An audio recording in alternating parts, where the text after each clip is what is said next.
Tomorrow marks 9 months since the devastating EF4 tornado ripped a path through the heart of Tuscaloosa.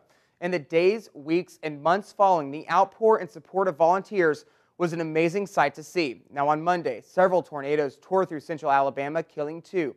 Now the roles are reversed, and Tuscaloosa is giving back.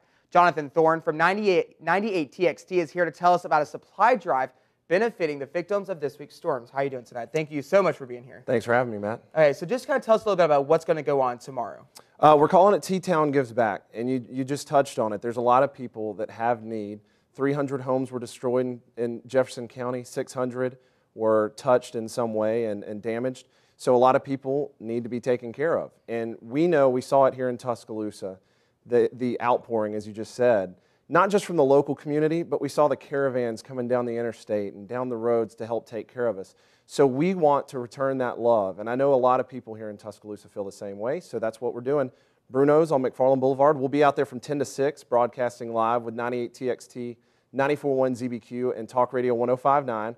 We'll be out there all day along with Rebuild Tuscaloosa, just filling as many trailers as we can. Leah Bromley with Rebuild Tuscaloosa said as much as we can get out there, she can help us get to Clay and the surrounding areas. You know, we touched on that, but we saw so much, coming into Tuscaloosa as we were rebuilding in the days and weeks after. What does it mean now for Tuscaloosa to kind of reverse and give back to these areas that are affecting so much by the tornadoes of this week? Well, when I was talking with Leah with Rebuild Tuscaloosa, she touched on a point that a lot of families that got the help and got the assistance are looking to turn around and help others as a form of therapy, to help them to recover. Like you said, it's been 9 months, and we all know it's a long path, and a lot of help needs to be done here in T-Town. But this is a good way to show everybody what we're made of, just returning that love. So what are some of the things that we were kind of talking before the show? What are some of the things that y'all are looking for and aren't looking for as well? Sure. It's a little different of a scenario than what we saw back in April here in Tuscaloosa and the surrounding communities.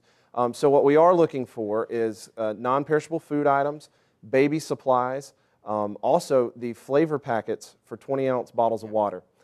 We saw it here in April, how much water can be donated in a really short amount of time.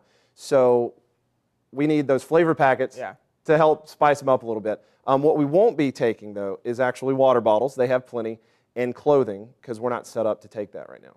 All right, so the hours that are going to be from 10 to 6 at Bruno's, if somebody wanted to volunteer, kind of past this today or tomorrow, are y'all going to be setting up some other things to kind of, with this prolonged recovery up in Jefferson County? Absolutely. We're wide open. This is the first step, and, we want to do whatever we can. You touched on it. We don't know how the Southeast, how our state will be affected in the coming months. It's something that's been on a lot of people's minds. I'm from Clay, so this is one that struck me close. My mom's up there, and just want to help take care of the community I grew up in. Yeah, we were kind of talking before the show, your story with your mom, it's kind of, you were down here during the Tuscaloosa tornado, now she was up there during the Clay tornado. It's kind of something that you're just kind of want to give back to your community and something that we can all help with. Absolutely. So. My mom watched on TV as I dodged the April 27th tornado, and then I found myself Monday morning watching the TV, calling her as this one ripped through about a half-mile close to her home. And well, hopefully we can help out. And like Jonathan said, the supply drive is tomorrow at the Bruno's parking lot from 10 a.m. until 6 p.m. Some of the things that are needed are non-perishable food items, large trash bags, cleaning supplies, and of course, monetary donations are always accepted as well. Well, thank you so much for being here, Jonathan. I hope we can have a good turnout tomorrow for you. Thank you, Matt. I know the community will show up big.